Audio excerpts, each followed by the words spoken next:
السلام عليكم ورحمة الله وبركاته daawadayaal kusoo dhowaada barnaamijka kan isaga ah oo aan ku falanqayn doono arrimaha siyaasadeed iyo bulsho ee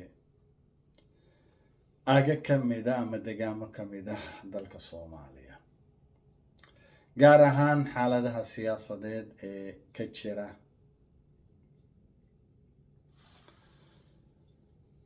degaamada Puntland iyo degaamada Khaatumo. waxaa la ogsoon yahay in 6 February sanadkan isaga ee dhammaadka aan ku jirno ee beeshaas iyada ah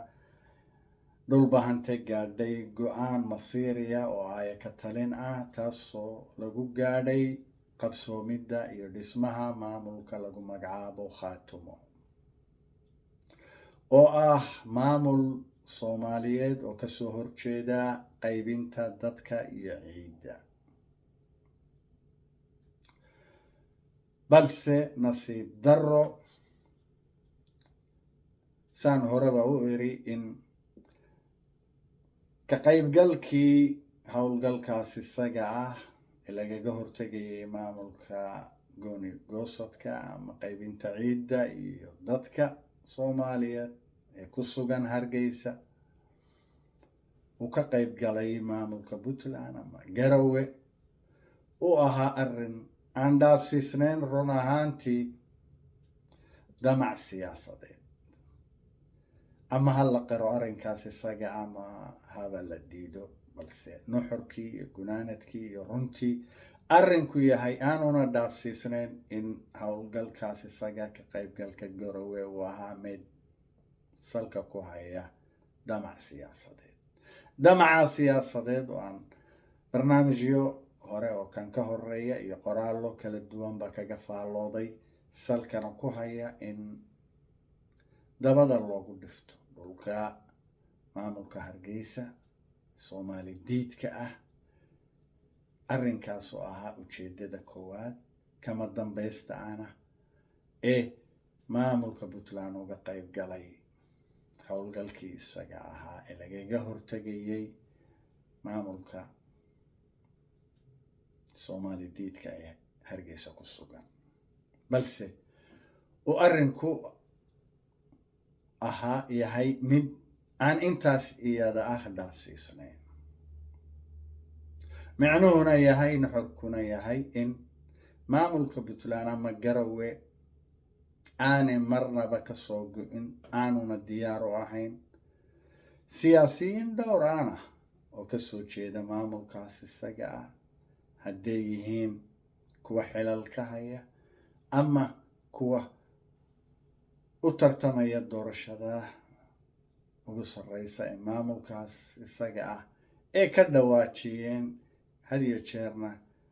ka hadlaan ka faalloodaan in aanay oggolayn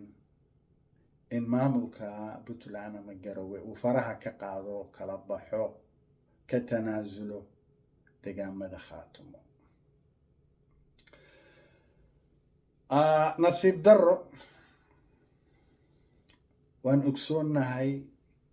iyadoo la taaban karo in isimada beesha dhulbahante degaamada Khaatumo qaarkood gacan saar la lahaayeen maamulka Garowe,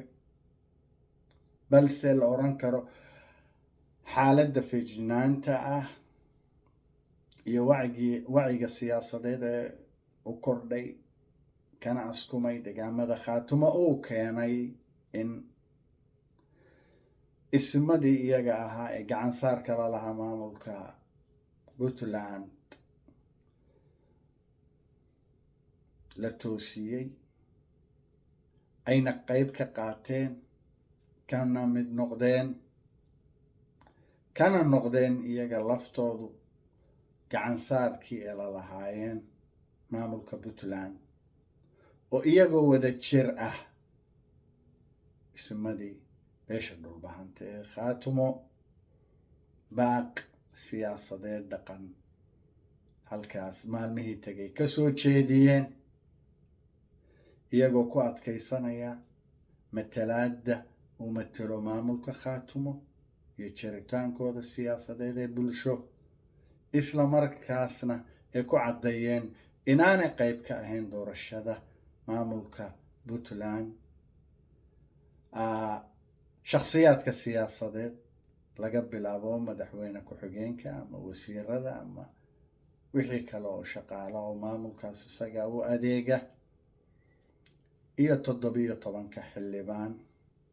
ee beeshaas iyada ay dhulbahanta ku lahaan jireen maamulkaas isaga ah ee dhammaan ka tanaasuleen, laguna tilmaamay inaanay ahayn dadyow matela beesha dhulbahante. matalaaga sharciga ee siyaasadeedna uu yahay ee beesha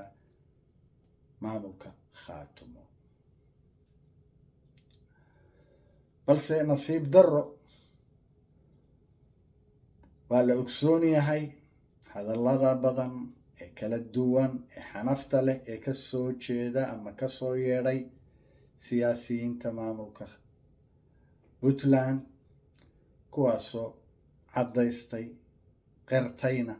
damacooda siyaasadeed ee ku aadan bulshada reer khaatumo. waxaan nasiib wanaag ah run ahaantii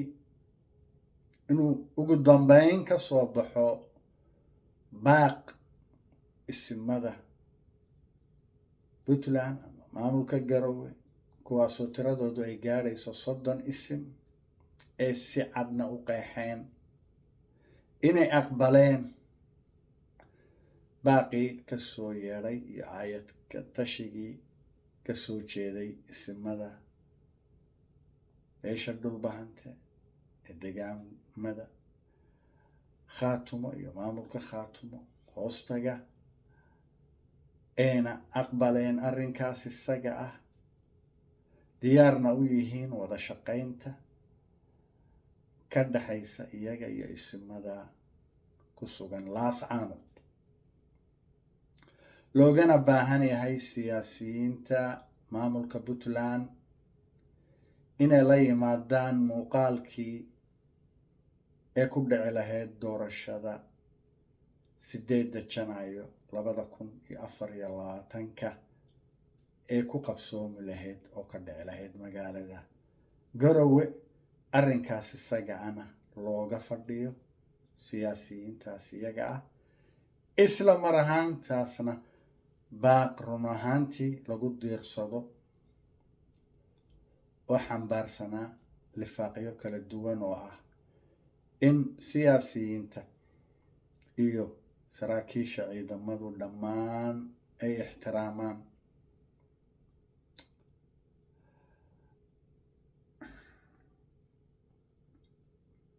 xuquuqda bulshada reer Puntland iyo ilaalinta aayahooda siyaasadeed iyo jiritaankooda, oo aanay noqon bulshadaas iyada ah bulsho lagu dul dagaalamo sida marar badan oo lasoo dhaafay dhici jirtay. arrimahaasna lagu soo afjaro qaab garsoor iyo wax wada qaybsi siyaasadeed oo salka ku haya wada tashi iyo dimuqraadiyad. run ahaantii waxaan oran karnaa in baaqaas isaga ay lagu diirsaday ee isimada 30 ah ka soo baxay magaalada Garowe uu abuuri doono xaalad wada tashi, wada shaqayn oo ka dhex dhacda gaar ahaan Garowe iyo Laascaanood. run ahaantii halkaas iyada ah aan lagu siinin jaanis iyo fursad dahabiya uu ka soo noqdo ama uu ka soo galo xadgudubkii iyo xadgudubyadii lagu yaqaanay ee lagu ogaa ee ka soo jeeday maamulka Soomaali diidka ee Hargeysa, inay mar labaad dib u soo noqdaan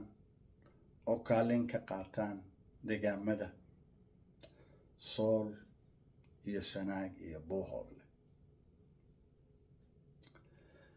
isla mar ahaantaasna loo baahan yahay xaaladaas iyada ay feejignaanta ah in aada loo ilaaliyo oo laga shaqeeyo oo la hormariyo, taasoo noqon karta arrinka run ahaantii lagaga hortegi karo